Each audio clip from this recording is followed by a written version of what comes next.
Mungkin kalau ada pendaki lain atau ada rombongan kita yang lain masih agak tenang karena yang nge-backup masih banyak nih. Kalau ini cuma berdua, mau gak mau kan gue cuma sendiri. Kalau harus gotong dia, gue gak bakal sanggup sih bang. Woi, lu sadar. Jadi dia tuh pas gabruk udah langsung.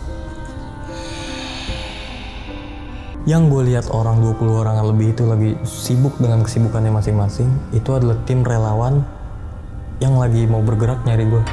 Dihubungin lah, pakai HT gitu. Basecamp Palutungan, Linggajati, Linggasana. Akhirnya semua pos nyebar bang. Kalau memang saya harus selesai di sini, saya ikhlas, saya siap. Tapi kalau memang belum waktunya, saya cuma mau pulang.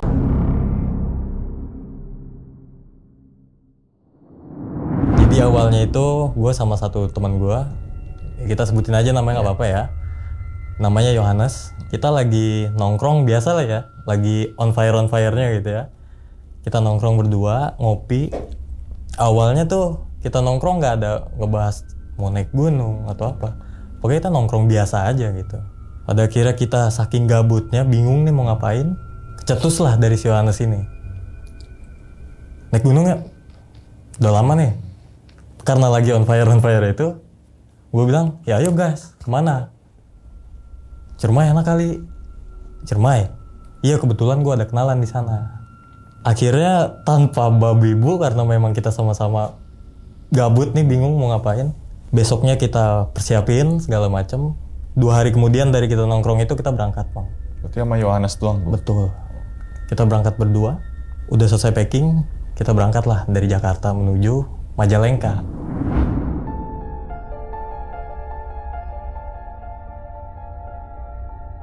Singkat cerita, di perjalanan gak ada masalah.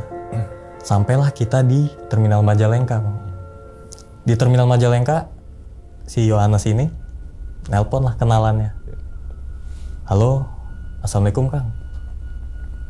Saya udah sampai di Terminal Majalengka. Nah, kita dari Jakarta itu bang, sebelum berangkat itu kita nggak ada cari info tentang Gunung Ciremai ini, gitu. Dan gue sama Yohanes ini sama-sama first time ke Gunung Ciremai pada saat itu, belum pernah.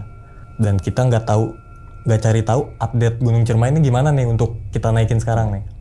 Karena waktu itu lagi nggak musim pendakian bang.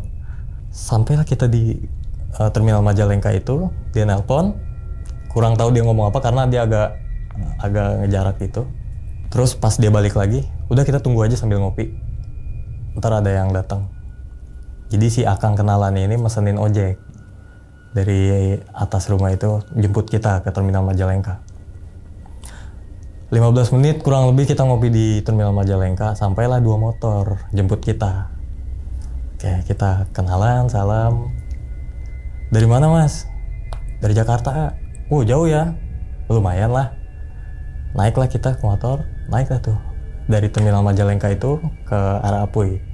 Gue kira kita langsung ke pos pendaftaran bang. Ternyata kata Yohanes sambil iring-iringan motor gitu, kita ke rumah si akang dulu, singgah dulu, jangan langsung naik. Oh ya udah, kirain singgahnya kayak 1 jam 2 jam, selonjorin kaki. Ternyata begitu kita sampai di rumah si akang ini, ketemulah sama si akang ini, sama si ibu, istri dari akang ini, anak-anaknya. Kita ngobrol-ngobrol, mau naik? Iya kang. Wah lagi nggak bisa kalau sekarang. Waduh, gimana ya kita dari jauh? Ya memang salah kita juga ya bang ya, nggak cari tahu update Gunung Ciremai ini aman nggak untuk dinaikin. Toto berangkat, sesampainya di sana, si akang ini bilang lagi nggak bisa dinaikin. Kenapa kang? Emang nggak tahu? Emang ada apa? Gunung Ciremai kan lagi kebakaran. Posisinya pada saat itu siang bang, jadi kita nggak kelihatan tuh. Ntar aja coba lihat termalam. Udah kalian di sini aja dulu. Begitu malam, jelas banget tuh bang kelihatan merah di arah puncak itu. Oh iya lagi kebakaran. Akhirnya di dalam rumah si akang itu, si akangnya nanya, jadi gimana? Kalian mau pulang lagi atau mau nungguin? Ya kita berdua nanya, kalau nungguin berapa lama kang kira-kira? Oh kalau itu nggak bisa nanya saya karena saya juga nggak tahu sampai kapan. Itu kan bukan saya yang ngatur. Ya udah, gini aja. Kalian diskusi dulu. Saya kasih waktu kalian diskusi, nanti keputusannya gimana, kalian kasih tahu saya. Akhirnya kita berdua izin lah sama si Akang ini untuk keluar. Kita izin ke depan dulu ya, Kang. Ayo, ke depan. Ke depan lah.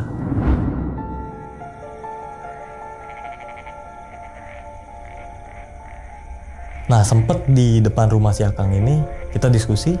Di satu sisi, gue tetap mau naik.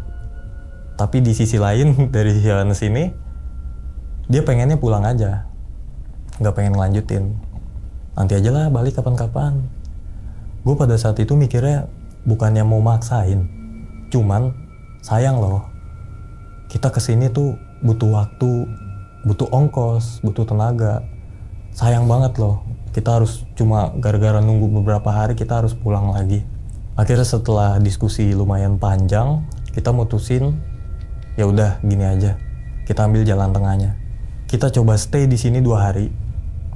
Kalau dalam 2 hari itu nggak ada kemajuan, kita belum bisa naik juga. Besoknya kita pulang. Di hari ketiganya. Oke, deal. Ya udah sekarang kita balik lagi ke dalam.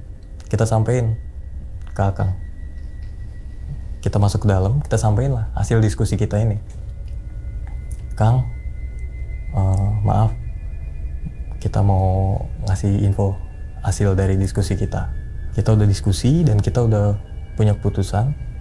Dan maaf, kita mau izin untuk numpang di sini selama 2 hari.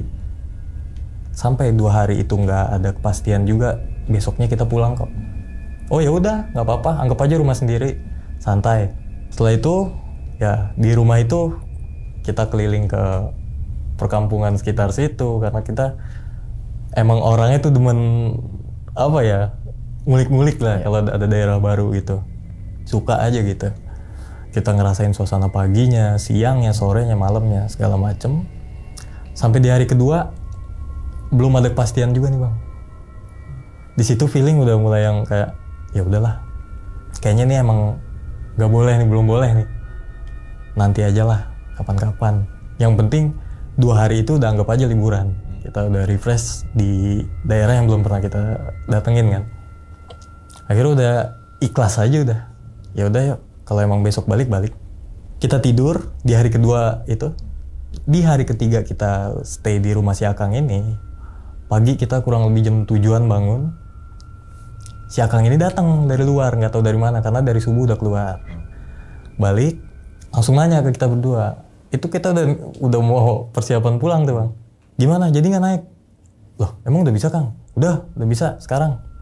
Kalau mau naik ayo sekarang, siap-siap. Oh ya udah, boleh. Akhirnya yang tadinya kita mau pulang, karena itu udah bisa naik, ya udah ayo gas. Akhirnya kita siapin lagi lah, karena kita belum beli logistik segala macem. Karena belum ada kepastian kan Bang. Kebetulan ada tukang sayur yang lewat gitu pakai mobil pickup, ya udah kita beli di situ, belanja segala macem. Ya kayak mie instan, terus roti-roti, sayur mayur, bumbu-bumbu segala macem, basic lah ya. Kita belanja, selesai packing.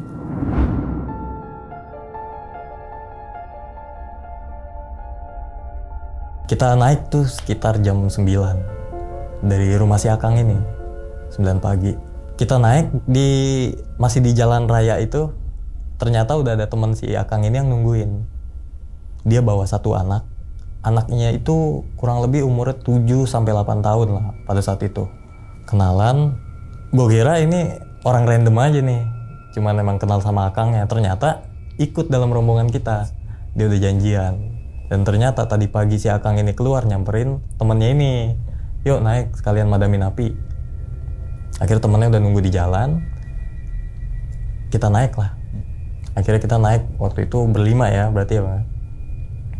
Kita naik. Dan seperti yang gue bilang tadi, gue dan Yohanes ini sama sekali belum pernah ke Gunung Ciremai. Kita tahu nih Bang, oh Apuy, oh Linggarjati, Linggasana, Palutungan. Tapi nggak tahu lewatnya tuh mana sih. Kan gitu. Karena kita sama sekali nggak tahu, jadi ya kita ngekor aja gitu. Kemana mereka jalan ya udah kita ikutin aja.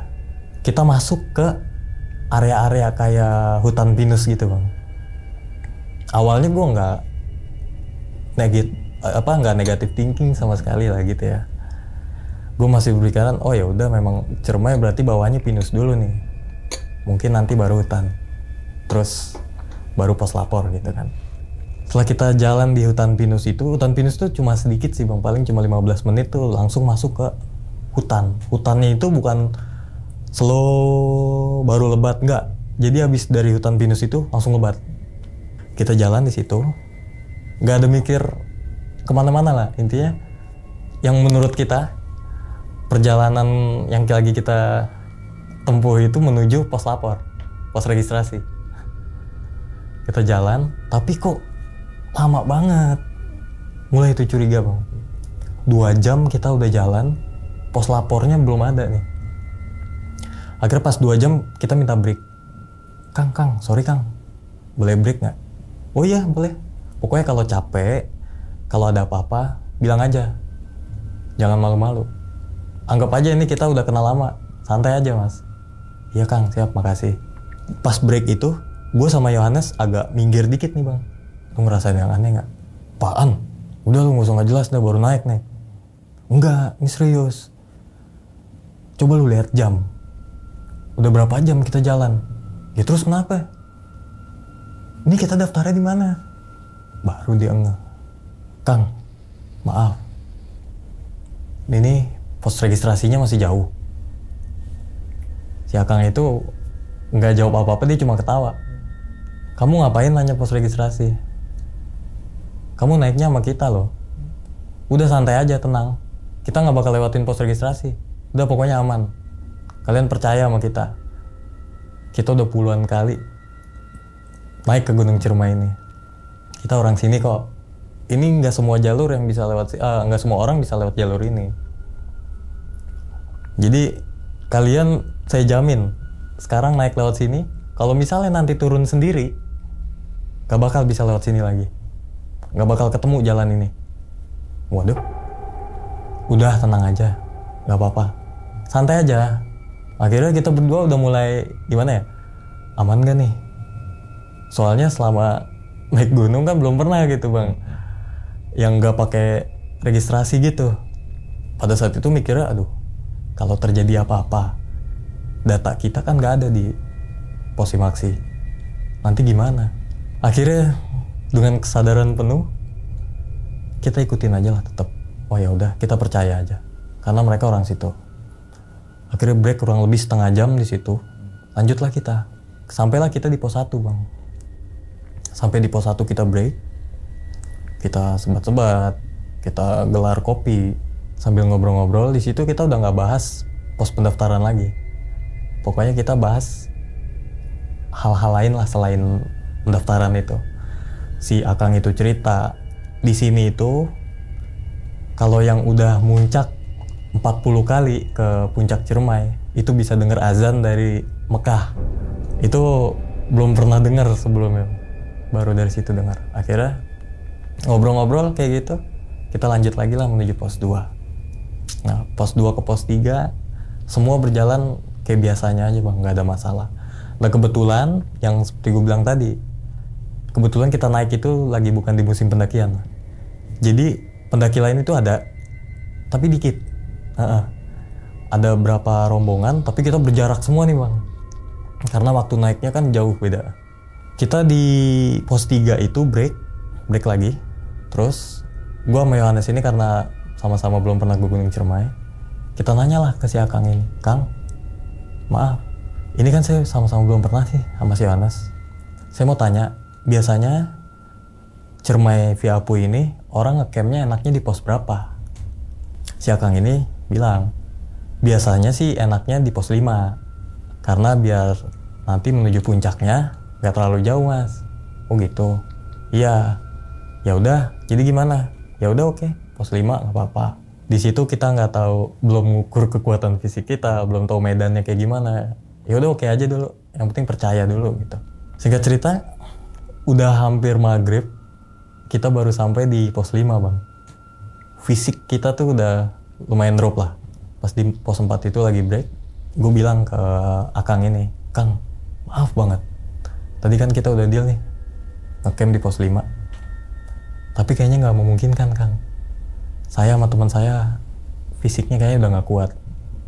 Terus ini udah terlalu gelap juga. Kalau kita ngecamp di pos 4 ini gimana, Kang?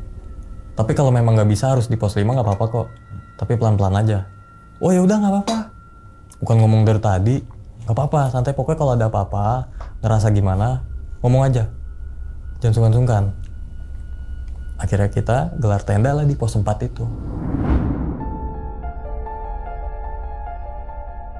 Di pos 4 itu kita bermalam, kita gelar tenda. Kita masak, makan malam, kita ngobrol, ngopi. Sampai jam 9 atau jam 10 malam, kita tidur, Bang.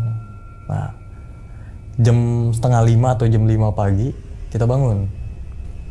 Kita bangun untuk lanjut nih ke puncak. Ayo bangun ya, ayo. Ternyata si akang-akang ini semua udah bangun, nungguin kita bangun. Nyampe kita keluar tenda, semua kan kalau kita mau ke puncak biasanya nggak bawa barang-barang yang berat, nggak perlu, kita nggak bawa ya, Bang ya. Kita hanya bawa yang penting-penting aja gitu. Jadi tenda dan lain-lain tuh kita tinggal. Si akang-akang ini bilang, Mas, ini kalau kita naik duluan gimana? Nggak apa-apa nggak? Maksudnya gimana, Kang? Ya kita mau naik duluan nih ke arah puncak. Masnya ikutin aja jalurnya, jelas kok. Yang penting jangan keluar dari jalur ini. Oke, ikutin aja jalur yang kayak gini. Oh gitu, ya udah nggak apa-apa, Kang. Tapi maaf, emang kenapa? Gini, jadi di atas itu kan masih ada api yang nyala lumayan gede. Jadi kita berdua, ya mereka berdua sama yang anaknya itu mau madamin api di atas. Jadi kita harus duluan, Kang, Mas. Oh gitu. Ya udah, Kang, nggak apa-apa, hati-hati. Ya Masnya pokoknya ikutin aja jalur ini, aman kok. Nanti nyampe puncak kalau saya belum ada, foto-foto aja dulu. Nanti selesai foto-foto tungguin kita. Nanti kita turun ke sini lagi bareng. Ya udah, Kang, aman. Ya udah, kita duluan ya. Karena gua sama si Yohanes ini belum siap-siap, Bang. Saya belum masukin barang ke depek. Masih baru bangun banget. Ya mereka udah jalan. Gue siap-siapin yang mau dibawa. Udah. Gue pakai depek, si Yohanes nggak. Lenggang dia. Sengaja biar tenaga kita tuh nggak habis dua-duanya gitu, Bang. Jadi kita rolling aja nanti. Singkat cerita kita lanjut lah menuju puncak. Kita tinggalin pos 4 itu. Kurang lebih 45 menit kita ninggalin pos 4. Si Yohanes ini menggebu-gebu banget, Bang. Awalnya dari tenda. Ayo puncak, puncak. Puncak nih. Ini pada saat itu cuma bercandaan anak muda lah, Bang ya. Masa lu jauh-jauh ke sini nggak nyampe puncak, malu-maluin aja sih lu. Iyalah harus sampai puncak. Ya udah, yuk lanjut. Ayo jalan. Itu jalan kita agak ngebut, Bang, bisa dibilang ngebut. Akhirnya 45 menit ninggalin tenda. Tiba-tiba Yohanes ini yang tadinya semangat banget langsung drop. Dropnya bukan lagi jalan berhenti, enggak.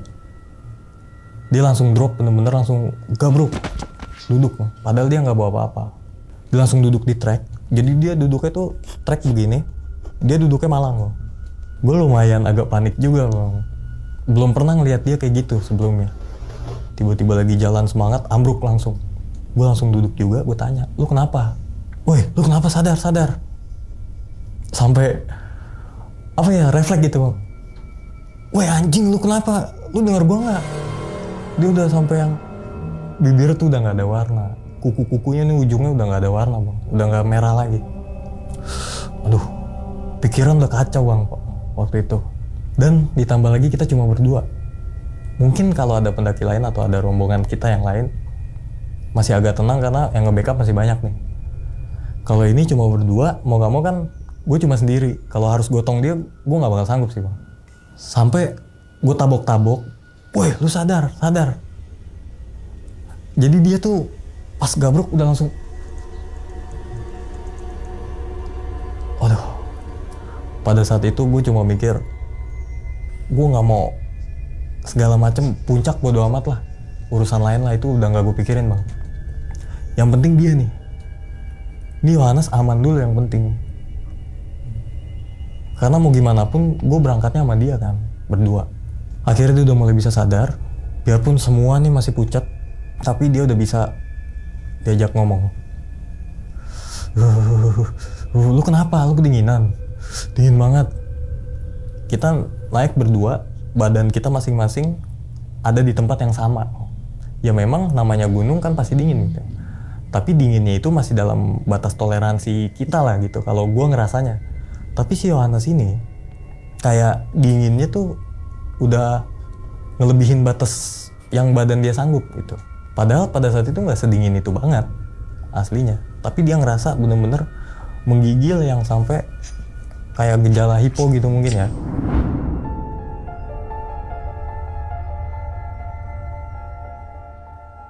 Akhirnya dengan pikiran kacau, gue keluarin segala macam tuh bang yang ada di tas. Sampai orang menggigil gitu, di bawah hidung ini malah gue olesin parfum kocok. Aduh, lupa kenapa gue olesin di bawah hidungnya. Bukannya enak, dia malah makin kedinginan, karena itu kan dingin bang. Gue buka sepatunya, gue gebrekin jahe, gue lilit di jempol kakinya, dua-duanya. Gue pasang lagi sepatunya. Gak mempan juga bang. Gue keluarin emergency blanket thermal. Gimana caranya badannya segede gini? Itu kan harus ketemu kulit kan bang. Kalau dilihat di luar kayaknya agak percuma. Pada saat itu gue mikirnya kayaknya ini gak efektif nih. Yang pada saat itu bisa gue lakuin cuman bikin dia tetap sadar aja bang. Gue belum bisa berbuat banyak karena terbatas bang, gue sendiri. Harus ada yang megangin ini itu, gak ada orang. Jadi waktu itu gue cuma bisa lakuin yang gue bisa lakuin aja. Bikin dia tetap sadar, bikin dia tetap ngomong gitu, ngobrol sama kita. Saudara, itu panggilan gue bang.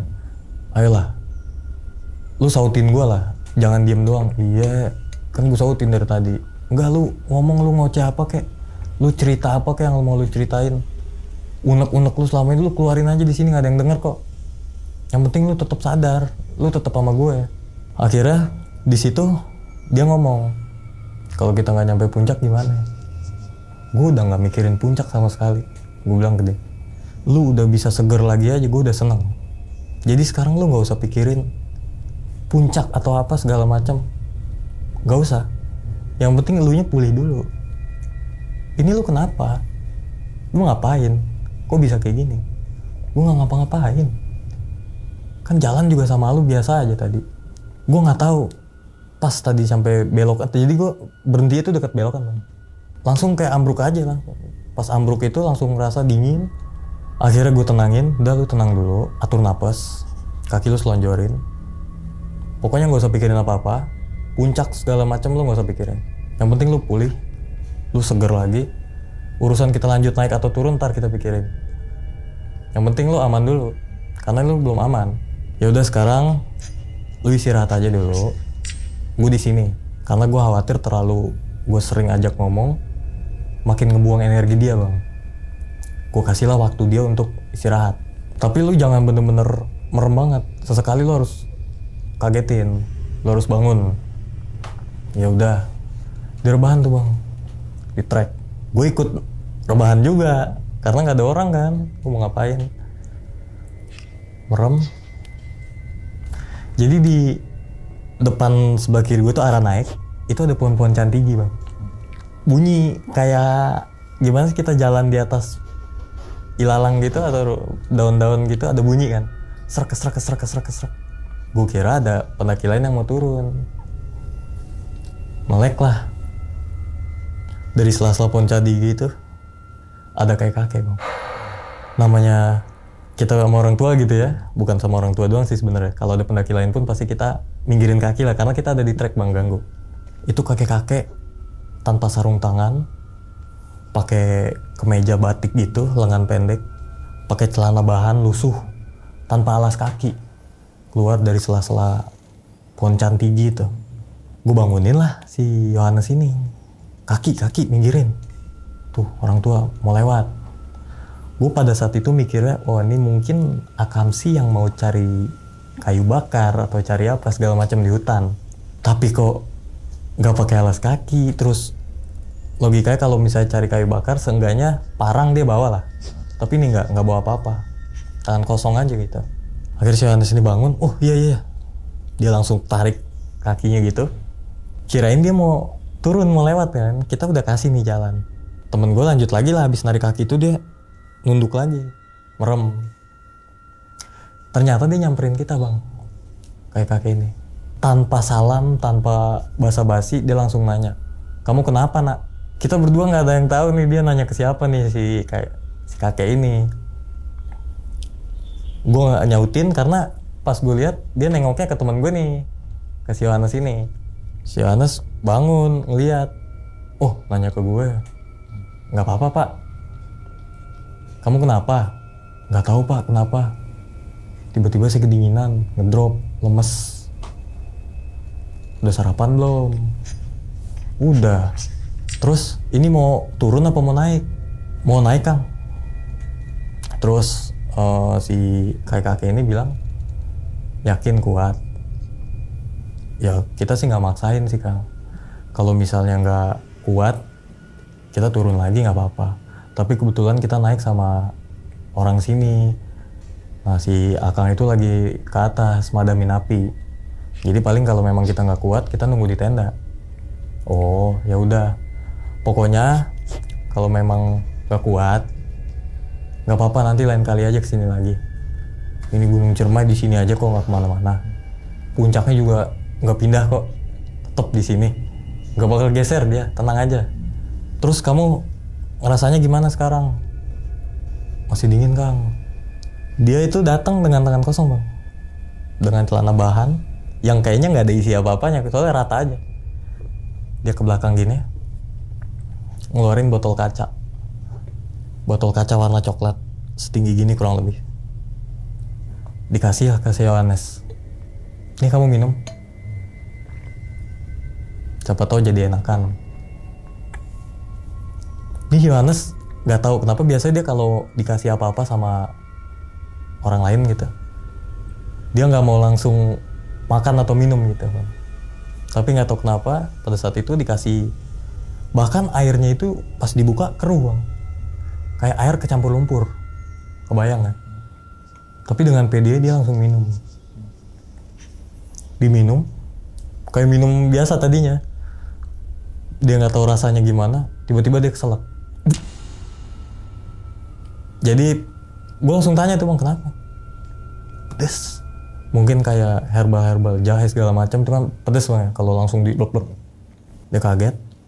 Udah makasih kang. Minum lagi. Udah cukup kok, makasih. Lagi minum sekali lagi. Diminum lah sekali lagi. Tuh balikin lagi. Udah makasih kang. Ya udah. Nanti kalau memang lanjut ke atas, hati-hati, jalannya licin.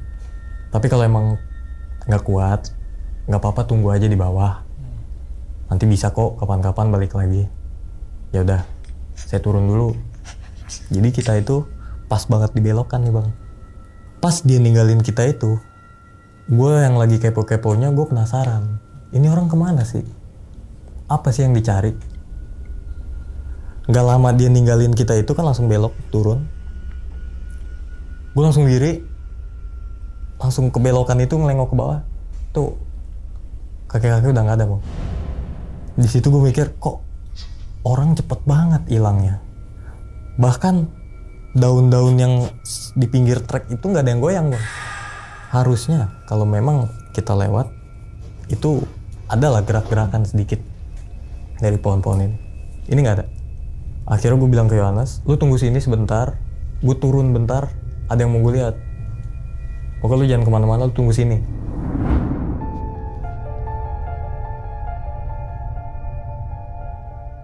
Gue turun beberapa langkah ke bawah bang. Gue telinguk kiri kanan, nggak ada. Kayak nggak ada bekas orang lewat gitu. Karena kiri kanan itu kan ilalang bang, semak-semak. Kalaupun dia keluar jalur nyari apa, pasti ilalang itu ada bekas rebah, keinjak. Ini nggak ada. Di situ gue masih coba untuk berpikir positif ya. Ya udahlah, mungkin ada jalurnya sendiri. Soalnya pelajaran dari pas kita naik tadi, si akangnya bilang ini jalur nggak semua orang tahu. Orang sini yang tahu. Mungkin si kakek-kakek ini beliau tahu jalur khusus juga nih, yang cuma akang sih yang tahu. naik lagi. Pas gue balik dari bawah itu, tanya lagi lah ke Yohanes. Woi, tidur beneran ini mah. Gimana? Udah enak belum? Enak. Udah normal nih badan gue nih. Coba diri yang lurus. Oh bener, gak mabok nih anaknya. Gimana jadinya? Kalau lu memang ngerasa gak kuat untuk nyampe puncak, karena ke puncak itu kan masih lumayan nih, lu bilang aja gak apa-apa. Kita turun lagi, kan lebih dekat kita ke camp daripada kita harus lanjut ke puncak. Mumpung masih di sini. Daripada nanti udah di pertengahan, drop lagi, malah makin capek kita turunnya. Bentar. Diem. Ayo puncak. Masa udah jauh-jauh mau nyampe puncak? Enggak, sekarang kita stop dulu bercanda-bercanda kayak gitu. Karena gue panik. Ngeliat lu kayak tadi tuh gue panik. Gue gak mau keulang kedua kalinya. Apalagi ketiga kalinya. Kalau memang lu gak kuat, lu ngerasa belum betul-betul fit badan lu, kita tunggu di camp. Puncak nanti aja lah. Gampang. Enggak, udah bener. Pokoknya gue garansi pasti kita nyampe puncak. Oke nih, oke. Masih jauh loh.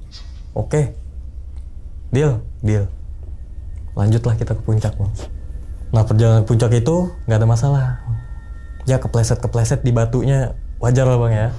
Sampailah kita di pecahan yang sini Apu sini Palutungan tuh, Goa Walet apa gitu ya. Sampai di situ kita break sebatang. Habis itu kita lanjut lagi menuju puncak. Sampai di puncak itu kurang lebih jam 11-an siang ya. Nyampe di puncak si akang-akang ini belum ada di situ. Ternyata mereka masih madamin api. Jadi waktu itu kebakarannya itu titiknya di seberang puncak Bang. Kalau dari Apuy. Jadi puncak Apuy di sini, kebakarannya itu di kaldera, muterin kaldera dulu nih, seberangnya. Mereka jalan lah tuh. Kita udah foto-foto, udah 2 jam lah kita di puncak. Udah sampai bosen lah ya. Karena kalau gue pribadi sama si Yohanes ini orangnya kurang suka foto-foto Bang. Kurang narsis lah ya, kurang pede. Jadi foto seperlunya aja. Kita udah dapet foto yang penting. Ya udah, yuk. Sisanya kita manfaatin buat istirahat. Untuk persiapan turun nanti. 1 jam dari kita foto-foto itu, barulah si Akang ini. Kita udah sampai hampir ketiduran tuh Bang. Di puncak. Nungguin Akang-akang ini. Tepoklah dari belakang. Mas, maaf ya agak lama. Oh iya Kang, udah balik? Udah, lama ya nunggunya? Enggak Kang, lumayan. Maaf ya soalnya tadi lumayan banyak apinya. Enggak, maaf Kang, ini kan gak ada air. Madam ini pakai apa? Pakai ranting lah. Jadi mereka tuh madamin api pakai ranting-ranting pohon gitu, gebuk-gebuk. Tapi udah padam Kang. Ya kalau sebisanya kita udah, tapi yang sana-sananya kita nggak bisa jangkau, susah. Itu masih nyala. Apa-apa, mudah-mudahan nanti cuaca yang madamin. Iya mudah-mudahan lah Kang, amin. Gimana udah belum foto-fotonya? Udah Kang, dari tadi ini kita udah istirahat. Udah. Mau turun nggak? Bebas Kang. Capek nggak? Oh kalau kita mah dari tadi udah istirahat. Akangnya gimana? Capek nggak? Kan baru nyampe sini. Wah kalau kita nggak usah ditanya Mas. Yuk kalau mau lanjut. Biar kita makan siang di tenda. Yaudah yuk, turunlah kita Bang. Dari puncak menuju ke pos 4.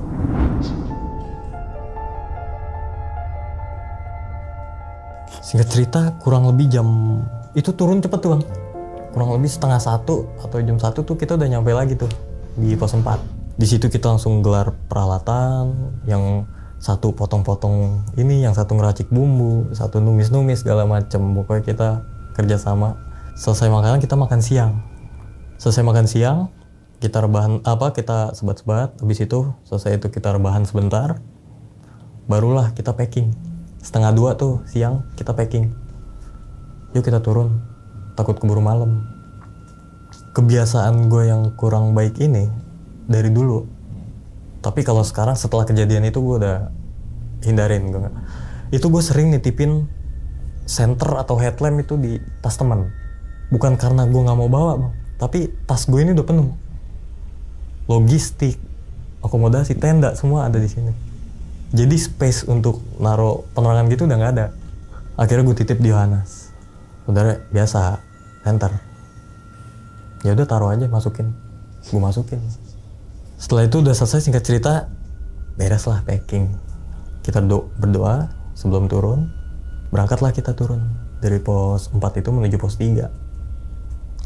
Nah tapi di tengah perjalanan pos 4 menuju pos 3 itu kita nggak sadar. Gue sama Yohanes ini selalu sejalur, selalu deketan jalan. Tapi si Akang ini memang di belakang. Udah sayang sweeperin, kamu depan aja, berdua. Di pertengahan antara pos 4 pos 3 itu, pas kita udah sadar, toto kita sisa berdua. Berdua bang. Kita berhenti dulu. Gue nanya ke Yohanes, terus si Akang-akangnya kemana? Gak tahu, tadi kayak di belakang kita. Ini nggak ada. Ya udah kita tungguin aja dulu. Lagi ngaso kali anaknya. Kita tungguin di situ. Setengah jam kita nunggu, nggak ada juga. Akhirnya gue sama Yohanes mutusin, udah kita lanjut aja. Kita lanjut kita tunggu di pos 3. Ya udah ya. Pos 3 juga dikit lagi. Lanjutlah kita ke pos 3. Sampai di pos 3, 15 menit, 20 menit kita tunggu, nggak ada juga bang. Padahal ritme jalannya itu udah mulai kita perlambat tuh.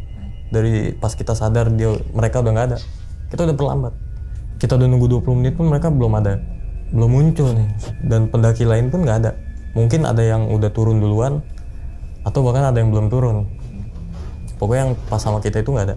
Kita berdua doang. Nunggunya di pos 2 aja kali. Yaudah yuk boleh, sambil pelan-pelan aja. Jalanlah kita dari pos 3 menuju pos 2 bang. Nggak ada masalah, sampailah kita di pos 2. Di pos 2 ini, Yohanes lagi-lagi, kali ini bukan ngedrop bang. Kali ini badannya aman, mentalnya aman semua, pokoknya oke lah. Tapi yang timbul di diri dia ini pas di pos 2, malas. Malasnya dalam artian, kayak dia tuh ngelihat trek tuh malas, mau diri malas. Di pos 2 dia langsung duduk, buka tas, ngeluarin rokok. Jangan lama-lama, soalnya gue udah hafal banget bang, kalau dia udah ngelepas tas, udah bakar rokok itu lama. Ntar keburu malam lo. Udah nggak apa-apa santai sambil nungguin itu. Akang-akangnya lagi lo mau turun juga mau lewat mana lo? Ya juga. Nah, ya udah. Ini gue break itu seberang-seberangan sama Yohanes. Jadi ini trek dia di sini, gue di sini bang. Dia senderan kayak di bekas kayu gitu atau batu waktu itu. Gue di seberangnya. Gue nggak duduk bang. Gue cuma diri nungguin dia. Nah, pas lagi di pos 2 itu lagi nungguin si Yohanes ini yang mulai malas nggak tahu kenapa. Itu dari ekor mata gitu. Kalau kita kan ngelihat ke sana dari ekor mata ini, kalau ada sesuatu yang aneh, objek asing, kita berasa bang ya. Ada putih-putih. Gue awalnya nggak mau noleh bang. Justru gue hindarin. Kok masih ada? Tapi Yohanes ini santai aja ngerokok. Nengoknya malah ke arah yang kiri sini. Kiri gue ya. Bocah nggak lihat nih. Pas tegesin. Nggak aneh bang. Itu ada sosok.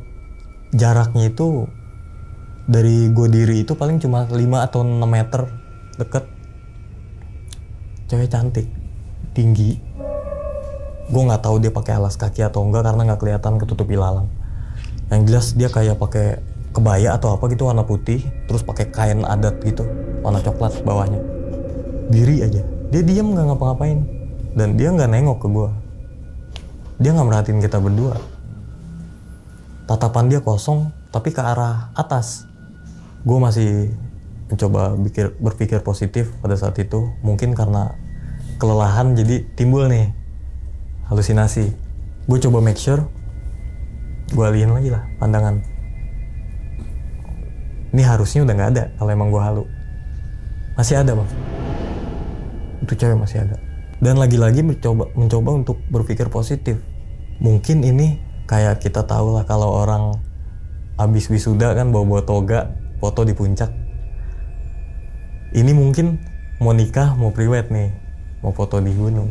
Tapi kok dia pakai pakaiannya udah di track gini, apa nggak ribet? Nanti di puncak aja apa salahnya? Lagian mana orang lainnya, pasangannya atau fotografernya? Ini benar-benar sendiri. Akhirnya di situ udah mulai nggak tenang bang. Perasaan gue ini udah aneh, ini udah nggak wajar. Gue bilang lah ke Yohanes ini, weh saudara, udah ayo bangun. Dia malah nyambung rokok lagi, makin lama lagi kan. Sedangkan ini feeling gue udah makin gak enak nih, karena ini dia nih nggak cabut-cabut nih. Sampai akhirnya ada perdebatan juga antara gue sama Yohanes ini. Lu jangan gitu dong, lu jangan egois. Lu yang egois, orang lagi capek lu paksa jalan. Lu lihat mata gue, lu udah berapa lama kenal sama gue? Gue ceritain kok ntar, tapi ntar sekarang gue belum bisa cerita. Harusnya lu ngerti lah, harusnya lu paham. Lu jangan kayak gini lah. Gue tanpa lu pun gue sendiri bisa kok jalan.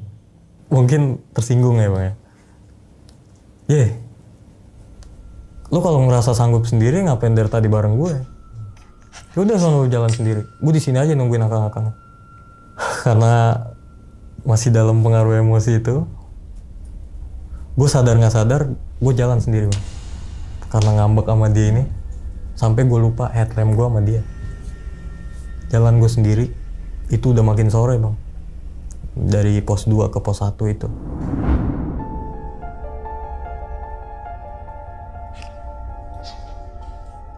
Sampailah gue di pos 1.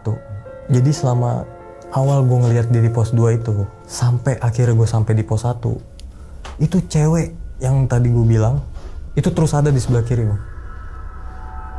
Gue mau nengok ke sini, gue nengok ke sini, pokoknya posisi dia ngikut, kayak keikat nih, nggak tahu kenapa. Posisinya dengan jarak yang sama, 5-6 meter, di posisi yang sama, dengan orang yang sama. Nggak tahu orang apa enggak ya. Pada saat itu gue mikirnya masih orang sih, tapi kayaknya nggak mungkin. Soalnya selama dia ngikutin gue nggak ada suara langkah kaki selain gue bang.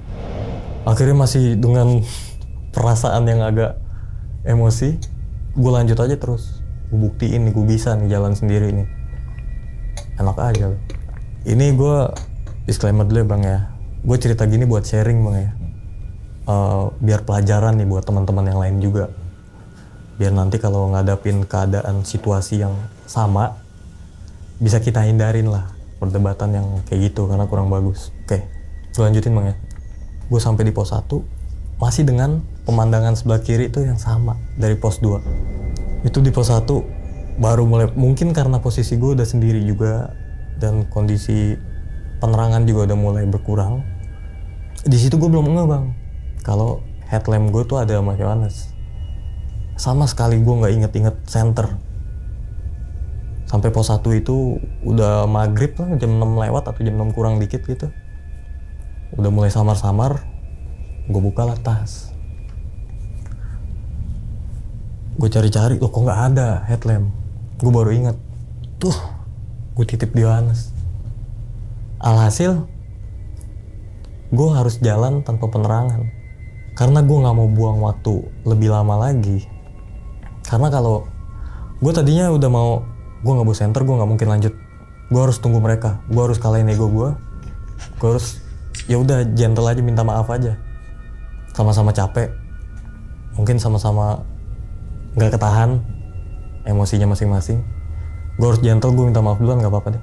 Tapi satu sisi pas gue udah mikir gitu, gue udah mau oke, gue mau redam, gue mau tungguin mereka, gue mau minta maaf, kita lanjut turun bareng-bareng.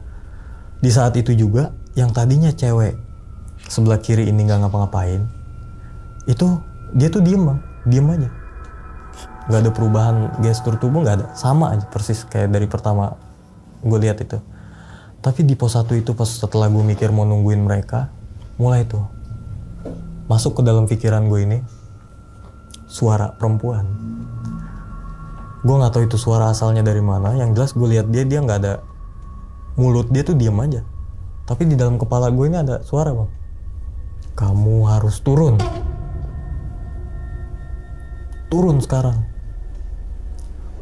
sekarang, jangan balik lagi ke sini, turun sekarang juga.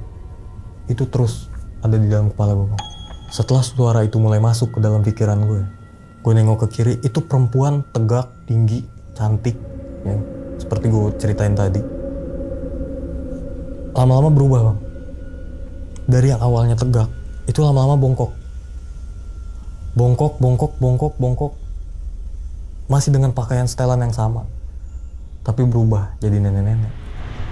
Kalau gue bisa ngelukis ya, gue masih ingat banget gitu gambarannya. Nenek-nenek itu kayak gimana. Gitu tetap, pandangannya tetap kayak yang cewek cantik awal tadi, tapi dia bongkok. Sekarang dia bongkok. Dia berubah jadi nenek-nenek, rambutnya pun jadi putih semua.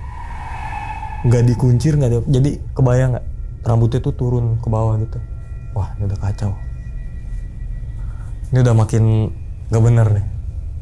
Gue kalau, sorry ya bang, gue kalau ingat kejadian itu, bahkan gue sampai sekarang belum berani ke Gunung Ciremai lagi, karena yang ada di kepala gue tuh itu, jangan balik lagi ke sini. Jadi gue tuh ngerasa, gue ini kenapa? Kayaknya gue nggak ngapa-ngapain gitu, tapi kok sampai nggak boleh balik lagi. Dan posisi gue sendirian kan, gue mau teriak pun kayak percuma. Akhirnya situasinya makin kacau balau. Gue makin gak bisa berpikir jernih pada saat itu. Yang gue tahu, gue harus jalan. Pokoknya gimana pun situasinya, gue harus jalan. Kalau gue lebih lama bengong di sini, gue buang waktu di sini, itu penerangan makin habis. Gue makin gak bisa ngelihat apa-apa lagi. Akhirnya di pos 1, gue gak lama setelah suara itu masuk, makin lama makin kenceng bang. Ritmenya, suaranya itu makin cepat, turun. Jujur pada saat itu, mungkin kalau dibilang psikologis gue lumayan kacau balau bang. Itu di sisa-sisa cahaya sore gitu, ya gue sebisanya gue aja udah jalan aja. Yang menurut gue itu jalanan, ya udah jalan. Harusnya itu kan dari pos 1 ke pos lapor, apalagi posisinya turun, nggak terlalu lama lah bang ya. Tapi mungkin juga karena pencahayaannya minim banget, makin lama makin gelap.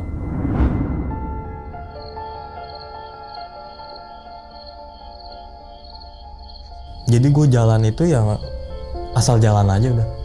Gue udah gak merhatiin sekitar dan lain-lain. Yang gue lihat tuh yang gue lewatin aja. Karena jarak pandangnya juga udah terbatas nih bang. Udah mulai makin gelap nih. Sampai pada akhirnya gue udah 2 jam jalan, kok gak nyampe-nyampe. Nah waktu itu gue sempat mikir juga, ini gue mau lewat mana nih? Karena bener yang si Akang tadi bilang, yang kemarin kita naik itu, saya jamin kalau kamu turun sendiri nggak bakal ketemu lagi jalur ini. Ternyata di pos 1 itu gue nyari-nyari lewat mana ini kemarin, nggak ketemu bang. Karena pas itu gue mikir, gue nggak megang tiket. Sedangkan orang yang turun itu diperiksain tiket sama diperiksain bawaan kan, tak khawatirnya bawa Edelweiss. Sedangkan gue nggak megang tiket nih. Aduh gimana nih? Tapi di situasi yang kayak gitu, gue udah siap aja bang dengan segala macam sanksinya kalau memang ada sanksinya. Daripada gue lebih resiko lewat jalur yang gue nggak tahu, bahkan jalan masuknya lewat mana aja gue nggak tahu, gue ikutin aja lah jalur yang arah pos lapor itu. Tapi 2 jam gue jalan, itu kondisi makin gelap, nggak ketemu juga bang pos lapor. Yang ada pada saat itu ilalang yang tadinya cuma sedengkul, lama-lama makin naik. Makin gue jalan, makin gue jauh, makin tinggi ilalang. Sampai ilalang itu ngelebihin dari tinggi badan gue. Itu gue udah makin kacau. Ini si nenek-nenek ini, yang tadinya perempuan itu, masih ada terus. Ini suara di kepala makin kencang. Gue ada di tempat yang bahkan gue kayaknya gak pernah lewatin sini deh. Karena jalur akamsinya yang kemarin gue lewat nggak kayak gini loh. Ilalangnya tuh nggak kayak gini. Kalau ini gue di mana? Ini udah bukan jalur, karena jalur itu bisa ada karena gue injek. Gue sampai rebah-rebahin itu ilalang biar gue bisa lewat. Pada saat itu gue nggak mikir untuk balik ke jalur yang tadi lagi. Yang ada di kepala gue pokoknya gue mau turun aja. Gue harus terus bergerak, gue nggak boleh diam. Di situ gue sempat mikir, ya Tuhan, kalau memang saya harus selesai di sini, saya ikhlas, saya siap. Tapi kalau memang belum waktunya, saya cuma mau pulang. Beri saya petunjuk, kasih saya petunjuk untuk saya kembali ke jalur yang benar. 1 jam kemudian gue masih lanjut jalan tuh bang. Gue mikir nggak sambil diam. Tiba-tiba dari depan gue agak kaget juga. Muncul kakek-kakek yang tadi pagi gue ketemu sama Yohanes ini. Muncul aja tiba-tiba. Kan tuh ilalang tinggi. Pas gue giniin dia langsung di depan.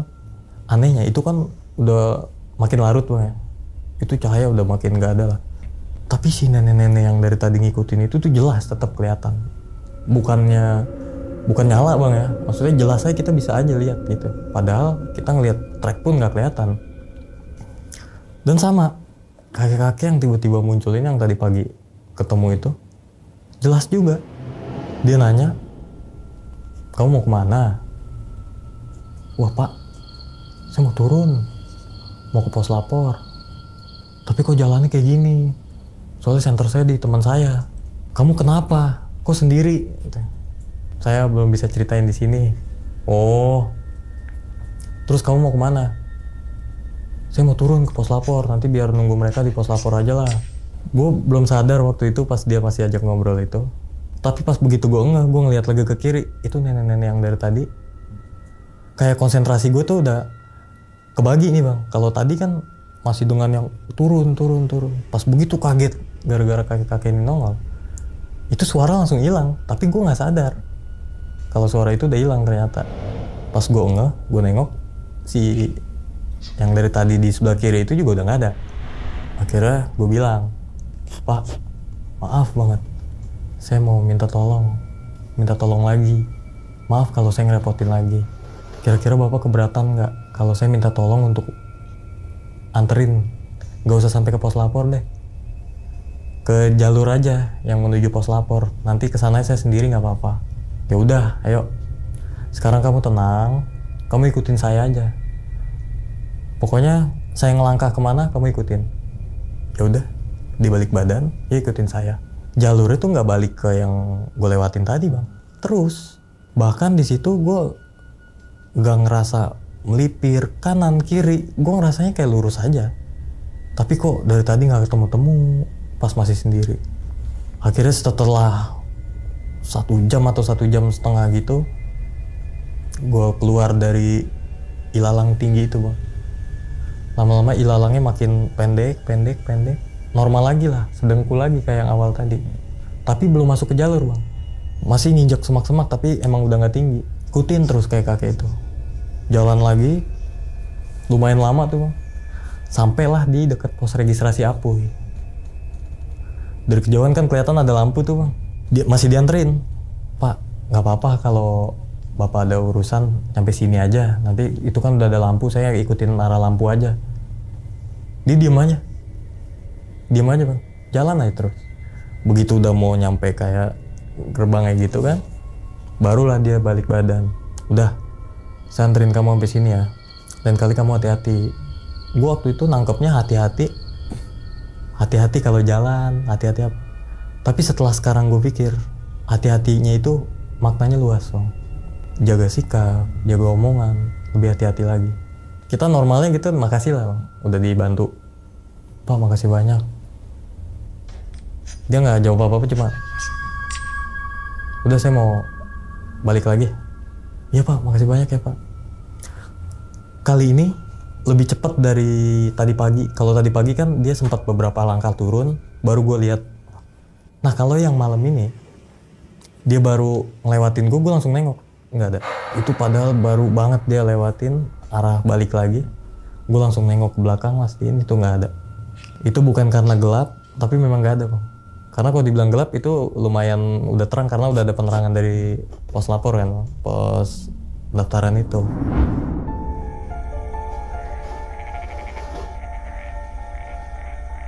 Nah di situ tantangan baru lagi buat gue bang. Gue udah nemuin nih, oke tuh pos lapor. Udah banyak orang juga gue lihat. Gue nggak mikir aneh, nih kok orang rame banget di pos. Gue belum ngerasa ada yang aneh bang. Karena belum pernah juga kan ke Apuy. Jadi gue mikirnya masih, oh ya mungkin Apuy ini emang rame. ya udah jalan aja. Pas udah mau gerbang gitu, depan gue ada 2 atau 3 pendaki lain tuh yang baru turun bang. Gue ngeliat mereka diperiksain tiket karena untuk ditukar sama ini nasi ya, ditukar nasi sama sertifikat. Udah diperiksain tiket, gue berhenti dulu tuh bang, diem dulu. Itu kan belum kelihatan tuh, masih gelap gue dari jauh. Periksain tiket sama kalau jaket oke lah, gue nggak bawa apa-apa kan. Tapi masalahnya tiketnya ini loh. Tapi ya mau nggak mau, gue tadi udah bilang dalam hati kan, gue udah bilang sama diri gue sendiri bahwa gue siap ngadepin apapun konsekuensinya, karena ini salah kita juga kan gitu. Jadi udah selesai orang terakhir itu diperiksa, gue lewat. Ini orangnya tadinya masih di kayak gapuranya gitu bang. Begitu gue ngebuntutin di belakangnya, kayak si relawan Apu ini ngeliat itu orang udah habis, kayak nggak ada orang, dia langsung cabut aja udah. Kan badan gue normal kan segini ya. Di situ kurang lebih ada relawannya doang, tanpa dihitung sama pendaki yang baru turun itu bang, ada 20-an lebih kurang lebih. Yang anehnya di situ gue ada takut juga bang. Kalau misalnya ini oke nih, dia langsung balik badan, mungkin nggak. Dari tadi ngeliatnya cuma 3, nambah 1 dia nggak langsung balik badan. Tapi kalau yang lain ada yang lihat gimana? Gue nggak punya tiket, cuma tiket yang gue pikirin. Gue jalan nggak minggir nggak jauh nggak, gue tetap lewat tengah aja bang biasa. Tapi dari 20-an orang lebih itu yang ada di pos itu semua sibuk dengan kesibukannya masing-masing lah gue lihat. Huru hara, wah sini sono bolak-balik. Tapi nggak ada yang merhatiin gue lewat gitu. Bukannya gue minta diperhatiin bang ya. Maksudnya biasanya kalau kita lewat itu kan adalah 1-2 yang ngelihat kita lah atau apa. Ini nggak ada. Semua sibuk dengan kesibukannya masing-masing. Bahkan pendaki yang baru turun pun nggak nyapa, nggak negor, kayak nggak ngelihat gue. Di situ gue sempet tunggu di pos lapor itu. Jadi di depan pos lapor itu ada kayak potongan kayu buat duduk. Gue tunggu di situ bang sendiri. Yang lainnya pada di sana, di pos itu. Gue duduk sendiri nunggu mereka nih tadinya. Tapi pas gue lagi nunggu itu, gue sambil mikir, ini gue belum ketahuan nih. Kalau gue lebih lama di sini, gimana? Kalau sampai ada yang ngeh terus diperiksain tiket, ini masih bisa nih, masih oke nih kalau mau langsung turun. Akhirnya kondisi gelap, yang dari pos Apuy untuk ke jalan raya bawah itu kan lumayan jauh bang. Gue jalan tuh turun, tanpa penerangan, jalan turun terus kayak cacing gitu kan jalanannya. 45 menit gue jalan turun itu kayaknya belum setengahnya bang. Pas gue nengok ke atas kayak masih deket, nengok ke bawah masih jauh. Nggak tahu dari mana munculnya ada motor satu. Ada satu motor datang, berhenti. Mau kemana? Mau ke bawah. Ayo naik. Emang A-nya mau kemana? Sama, saya ke bawah juga. Nggak apa-apa. Udah nggak apa-apa naik. Naiklah. 20 menit turun pakai motor baru nyampe bawah. Gue nggak kebayang kalau gue terusin jalan itu gue sampainya kapan. Singkat cerita, sampailah di bawah. Sampai di gang rumah si Akang itu, turun di situ. Berapa A? Karena gue anggapnya kan ya rasa terima kasih lah. Gue nggak bilang dia ojek bang ya. Maksudnya rasa terima kasih aja. Enggak. Dia langsung ngegas motor jalan. Loh, baik juga nih orang. Ya udahlah, syukur. Gue jalan nih bang ke arah rumah Akang ini. Pada saat itu gue mikir mereka nih udah di rumah. Karena gue ngerasa itu gue lumayan lama bang ada di tempat yang bahkan gue belum pernah ke situ gitu. Gue nggak tahu itu ada di mana. Jadi gue nyimpulin, oh ini udah pada di rumah nih. Nggak apa-apa lah, gue agak telat dikit. Itu kurang lebih jam 1:30 malam. Gue sampai rumah itu. Terus di rumah ketok-ketok lah. Pintu tutup nih. Kok cepet banget langsung pada tidur. Udah nggak ada suara sama sekali bang. Ketok-ketok. Dibuka lah sama istri Akang ini, si ibu. Assalamualaikum. Wah, waalaikumsalam, udah pulang. Tapi habis waalaikumsalam dia tengah kelinguk. Kamu sendiri? Iya bu. Loh, si bapak sama temennya mana? Loh, emang belum nyampe rumah? Saya kira udah pada turun duluan. Soalnya saya sempat ada kejadian. Belum. Loh, Jadi kita lola. Udah. Kamu bersih dulu, dipinjemin tuh bang anduk, peralatan mandi segala macem. Kamu bersih dulu. Coba nanti ceritain. Yang penting kamu bersih dulu. Habis bersih itu, duduklah di ruang tamu. Itu gue pengen sih balik lagi ke situ karena mereka ngejamu kita tuh bener-bener istimewa lah bang. Gue selesai bersih tuh udah ada makanan, udah ada teh, udah ada kopi. Disuruh makan dulu. Gak apa-apa bu, ntar aja bareng. Udah gak usah, jangan. Kamu udah nyampe sini, udah kamu duluan aja, udah gak apa-apa. Nanti si bapak sama teman kamu baru nanti belakangan. Akhirnya makan lah, karena dipaksa kan. Bukan karena dipaksa doang, karena lapar juga sih bang, kebetulan. Makan, selesai makan, ceritain lah. Gue ceritain yang gue alamin tadi ke si ibu ini. Ibunya udah gak bisa ngomong apa-apa. Terus si bapak sama teman kamu kemana dong berarti? Makanya saya juga heran, saya udah lama loh. Malah saya mikirnya mereka udah di sini. Soalnya saya nggak lewat yang kita bareng-bareng lewatin. Sampai ke nenek-nenek itu, terus ketemu kakek itu gue ceritain loh. Sampai dia udah nggak tahu lagi mau ngapa si ibu ini. Akhirnya gue disuruh, ya udah kamu mau istirahat aja dulu. Percaya aja sama bapak, teman kamu pasti aman. Iya bu, saya percaya kok sama Akang. Ya udah kamu istirahat aja dulu. Mau ini ngopi lagi? Enggak bu, makasih. Akhirnya gue nonton TV dulu tuh bang. Disuruh selonjoran kan, nonton TV di ruang tamu. Sampai ketiduran. Pas gue ketiduran, kedengeran ada suara motor di depan rumahnya itu. Ternyata motor itu temen gue, si Yohanes. Buka pintu, waduh, sialan lu udah ada di sini. Gue kaget, kok bocah panik banget. Kenapa nih? Lu kemana aja sih? Nggak kemana-mana, gue turun, gue udah ada di sini. Gila lu. Lu tadi bilang mau tunggu di pos 1. Nyampe pos 1 lu nggak ada. Si Akang bilang, kalau lewat jalur yang kemarin kita lewatin nggak mungkin. Pasti dia turun lewat pos lapor. Gue ke pos lapor nggak ada. Jadi gini bang, pas gue lewat pos lapor itu, yang gue lihat orang 20 orangan lebih itu lagi sibuk dengan kesibukannya masing-masing. Itu adalah tim relawan yang lagi mau bergerak nyari gue. Jadi kurang lebih jam 6 atau setengah 7 itu Yohanes sama si Akang-Akang ini udah nyampe di pos lapor ternyata. Sedangkan gue masih nggak tahu di mana. Mereka tanya lah sama pos lapor. Kebetulan gue di puncak kan ada foto tuh bang. Nah fotonya di HP Yohanes nih dulu. Jadi Yohanes masih ada fotonya. Lihat nggak nih ada orang ini. Pokoknya persis setelannya masih kayak gini. Lewat sini. Nggak ada Kang. Yang benar kamu? Benar. Tanya yang lain. Ada lapor turun orang kayak gini persis, atau ngelihat lewat aja deh, ada nggak? Nggak ada Kang. Tuh kemana ini? Akhirnya dihubungin semua relawan, bahkan bukan yang ada di situ doang bang, yang lagi di bawah-bawah pun disuruh naik. Kalian kumpul semua di sini, kita gerak, ada yang kita cari.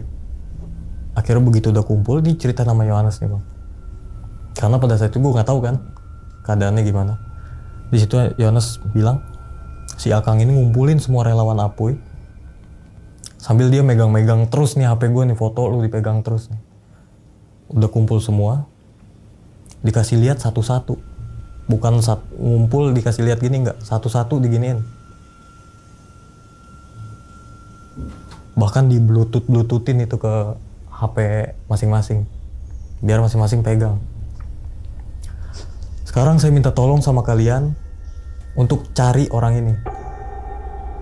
Kita nyebar sekarang sampai ketemu. Nanti kalau siapa punya info, kabar-kabar. Kita nyebar sekarang.